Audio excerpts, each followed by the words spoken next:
ఉన్న బంగారాన్ని విడిపించి ఆ రోజు ఆన్లైన్ రేటుకే మేము కొంటాం. Sharma gold company. నమస్తే, నేను మీ జాహ్నవి. అందరూ బాగున్నారు కదా? బాగున్నారని, బాగుండాలని కోరుకుంటూ మరి ఈ రోజు కూడా మనందరికీ ఉపయోగపడే ఒక చక్కటి టాపిక్ని మాట్లాడేద్దాం. మరి చక్కటి టాపిక్ని ఎక్స్ప్లెయిన్ చేయడం కోసం అంతా ఉన్నారు మన వనజ రామిశెట్టి అక్క. మాట్లాడేద్దాం. నమస్తే వనజక్క. అయితే వనజక్క, ఇప్పుడు ఏకాదశి వస్తుంది. ఒక్కొక్క ఏకాదశి ఒక్కొక్క స్పెషాలిటీ. అందున చూడండి, మీరు డిఫరెంట్ కోర్సెస్ చేస్తూ ఉంటారు. అందులో భాగంగా ఏకాదశికి సంబంధించి చాలా స్పెషల్స్ నాతోనే మీరు చాలాసార్లు షేర్ చేశారు. మీరు చెప్పిన రెమెడీస్ ఫాలో అవడం కూడా చాలా బాగుంది. అయితే ఈసారి వచ్చేది జ్యేష్ఠ మాసంలో వచ్చే కృష్ణపక్ష ఏకాదశి. ఈ ఏకాదశిని ఏమంటారు? ఆ రోజు ఏ విధి విధానాలు ఆచరించడం వల్ల మరింత బాగుంటుంది? సో ఎందుకో చాలా మంది ఈ మధ్యన కొంచెం డల్ అయ్యారక్క, కాస్త ఇబ్బందుల్లోనే ఉన్నారు. సో అందరి ఇబ్బందులు తొలగిపోయే ఒక మంచి రెమెడీస్ కూడా ఈ ఏకాదశి సందర్భంగా చెప్పండి అక్క. ఈసారి వచ్చే ఏకాదశిని యోగిని ఏకాదశి అంటాం. ఓకే, సో ప్రతి ఏకాదశి గురించి చాలా చెప్పేశాను. సో నా దగ్గర ఇప్పుడు అంటే ఏదో మార్చి చెప్పాలి, ఏదో చెప్పినా మీరు మహాసముద్రం అదే చెప్తున్నాను కదా, ఏదో చెప్పాలి, ఇలా చేయండి అలా చేయండి అంటే మనకు తెలిసినవే చేయడం.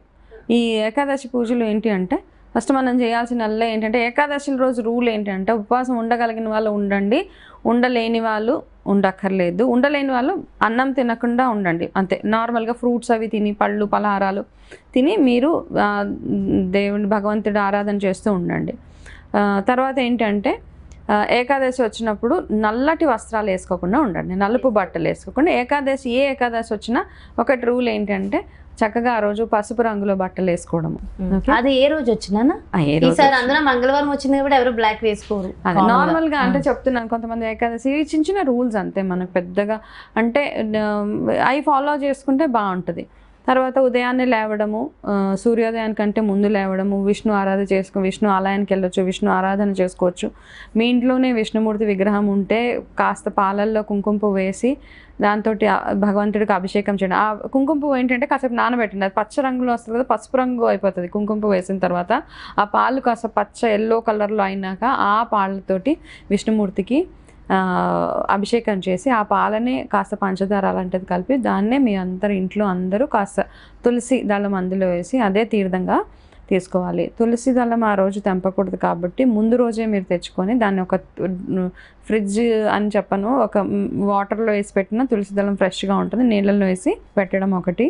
మీ మనసులో ఉన్న కోరికని విష్ణుమూర్తికి చెప్తూ, ఫస్ట్ అన్నిటికంటే ఇంపార్టెంట్ మన ఆరోగ్యం బాగుండాలని కోరుకోండి. ఎందుకంటే అది బాగుంటేనే ఏ పనైనా మనం సాధించగలుగుతాము. దాని తర్వాత మీ మనసులో ఎటువంటి కోరిక ఉన్నా ఆ కోరిక ఒక తమలపాకు మీద రాసి విష్ణుమూర్తి దగ్గర పెట్టి, జపమాల ఉంటుంది. యాక్చువల్గా మామూలుగా అయితే తులసి మాలతో జపం చేస్తారు. ఈ మధ్య చాలా మాలలు వచ్చేసినాయి, పసుపు రంగులో మాల, గంధం చెక్కతో మాల, ఇలా మీకు ఏది అవైలబుల్గా ఉంటే ఆ మాలతోటి ఓం నమో భగవతే వాసుదేవాయ నమః ఈ మంత్రాన్ని స్పీడ్గా కాకుండా మనస్ఫూర్తిగా కళ్ళు మూసుకొని భగవంతుడిని ఆరాధిస్తూ మీ మనసులోని కోరికని, మనం ఎలా అయితే ఒక అమ్మని ఒక నాన్నని ఎలాగైతే మనం అడుగుతాము, నాకు ఇది కావాలి, నాకు ఇది ఇవ్వాలి నువ్వు అని ఎలా అయితే అడుగుతాను. ఎందుకంటే ఆయనే కదా మనని పాలించే ప్రభు ఆయనే. కాబట్టి అలా మీరు నా కోసం నువ్వు ఇది చెయ్యాలి తండ్రి, నా కోసం ఇది నువ్వు చెయ్యాలంటే ధర్మంగా ఉండే ఏ కోరికైనా ఈ ఏకాదశిలో మనం కంటిన్యూస్గా చేసుకుంటూ వెళ్తే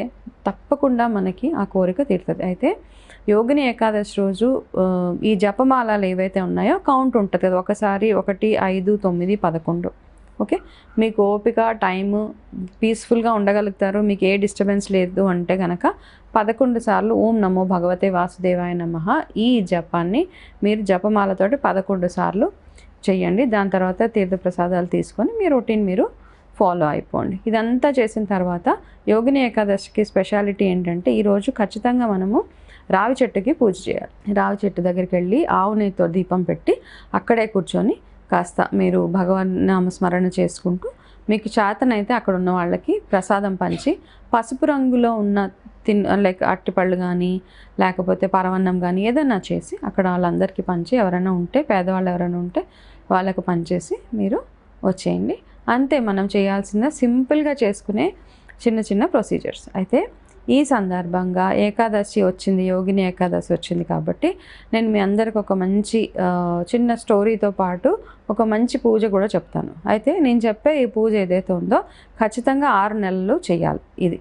ఓకే, ఎవరికైనా చాలా పెద్ద సమస్యల్లో ఉన్నా, అంటే విద్య పరంగా కొంతమందికి టెన్షన్ పిల్లలు సరిగా చదువుకోవట్లేదు, లేదా ప్రమోషన్స్ రావట్లేదు, ఇల్లు సగం కట్టి ఆగిపోయింది, లేకపోతే మాకు రావాల్సిన డబ్బులు మాకు వెనక్కి రావట్లేదు, ఇట్లాంటి రకరకాల పెద్ద సమస్యలు, పిల్లలకి పెళ్ళిళ్ళు అవ్వట్లేదు. మెయిన్ థింగ్ ఈ మధ్య కాలంలో ఉన్న మేజర్ థింగ్ అంటే ఎంతమంది మెసేజ్లు చేసినా, ఎంతమంది కాల్స్ చేసినా ఫస్ట్ థింగ్ వాళ్ళ ఇంట్లో అమ్మాయో అబ్బాయో 30 ఏళ్ళు దాటేసిన వాళ్ళు ఉంటారు, వాళ్ళకి సరైన సంబంధాలు రాక, పెళ్ళిళ్ళు కుదరక చాలా ఇబ్బంది పడేవాళ్ళు.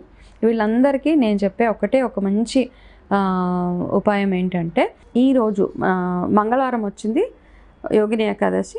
అంటే ఇప్పుడు నేను చెప్పేది ఎప్పుడన్నా స్టార్ట్ చేయొచ్చు, కాకపోతే ఏకాదశి మంగళవారం కలిసి వచ్చింది కాబట్టి యంత్రోధారక హనుమత్ స్తోత్రం 2 నిమిషాలు పడుతుంది ఇది మీకు చదవడానికి ప్రతిరోజు. ఈ స్తోత్రాన్ని ప్రతిరోజు ఈ ఏకాదశికి మొదలుపెట్టి ప్రతిరోజు 3 సార్లు 3 టైమ్స్ 6 నెలలు అంటే 180 రోజులు చదివితే మీరు ఎటువంటి కోరిక అయినా డెఫినెట్గా, అంటే ఈ 180 రోజులు ఇది చేసినప్పుడు మేము బయట తిరగవచ్చా, చెప్పులు వేసుకోవచ్చా, నాన్ వెజ్ తిన, ఇవన్నీ రకరకాల క్వశ్చన్స్ ఉంటాయి. దేనికి ఏం సంబంధం లేదు. చేయాలి అనుకున్న వాళ్ళు నేను ఈ 6 నెలలు నేను ఇలా, మీ రూల్స్ మీకే ఉంటాయి. ఈ 6 నెలలు నేను నాన్ వెజ్ తినను, ఈ 6 నెలలు నేను పలానా పని చేయను, లేకపోతే ఈ పలానా పదార్థం నాకు ఇష్టమైన ఈ ఆహార పదార్థం నేను తినను, అవి మీ రూల్స్ మీకే. ఇక్కడ నేను చెప్పడము ఇవేమీ లేవన్నమాట. మీరు ఏ రూల్స్ అయితే మీరు భగవంతుడికి దగ్గర అవ్వడానికి, ఆయన అనుగ్రహం పొందడానికి మీరు మీ సెట్ ఆఫ్ రూల్స్ మీరు పెట్టుకొని ఈ యంత్రోధారక హనుమ స్తోత్రం ఏదైతే ఉందో అది చదవండి. చదివితే మీకు గూగుల్లో చూస్తే డౌన్లోడ్ చేసుకోవచ్చు, ఎక్కడైనా డౌన్లోడ్ చేసుకోవచ్చు, లేకపోతే పుస్తకాలు దొరుకుతాయి. అయితే దీని వెనకాల స్టోరీ ఏంటంటే, వ్యాసరాజు అని ఒక ఆయన తుంగభద్ర నది ఒడ్డున ఋషి ఆయన అక్కడ కూర్చొని తపస్సు చేస్తూ ఉన్నప్పుడు ఆయనకి ఆ తపస్సులో ఒక ఇమేజ్, కళ అనుకోవచ్చు. ఓకే, హనుమంతుడు ఆయనకి పదే ఆయనకి జ్ఞాపకం వచ్చి ఆయన హనుమంతుడు ఒక ఆకారం ఆయనకి కనపడుతూ ఉందన్నమాట. ఆ కనపడినప్పుడు ఆయన ఏం చేశాడంటే, పక్కనే ఉన్న ఒక రాయి మీద ఒక కోతి బొమ్మని వేయడం స్టార్ట్ చేశాడు. ఆయన కోతి బొమ్మ వేయగానే ఆ బొమ్మలో నుంచి నిజంగా కోతి ఒకటి వచ్చి ఎగిరి వెళ్ళిపోతుంది. ఆ వెళ్ళే ప్రాసెస్లో అక్కడ కోతి బొమ్మ కూడా కనపడట్లే.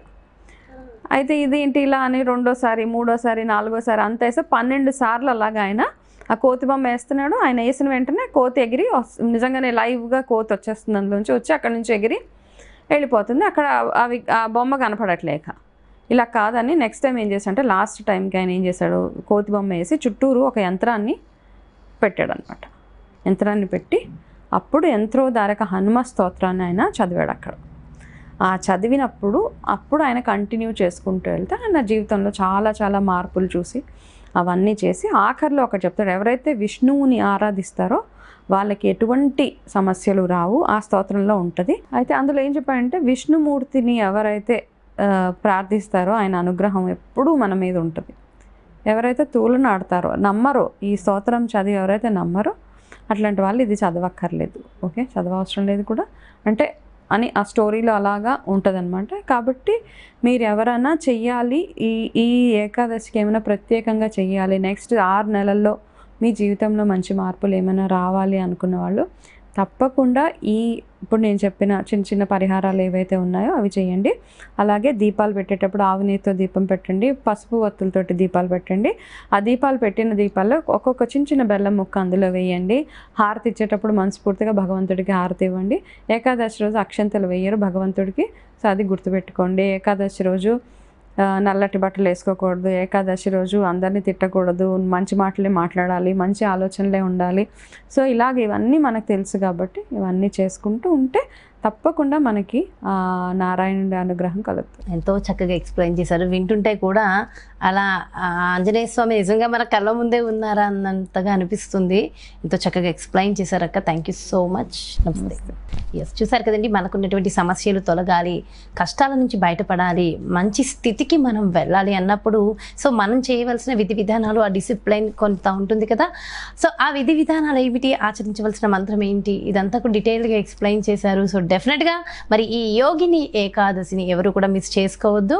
సో చక్కగా యోగిని ఏకాదశిని చేసుకుంటూ చక్కగా జీవితంలో ఉన్న స్థితి నుంచి ఉన్నత స్థితికి వెళ్ళాలని మనస్ఫూర్తిగా కోరుకుంటూ మరో ప్రత్యేకమైన కార్యక్రమంతో మళ్ళీ మీ ముందుకు వచ్చేస్తాను. నమస్తే.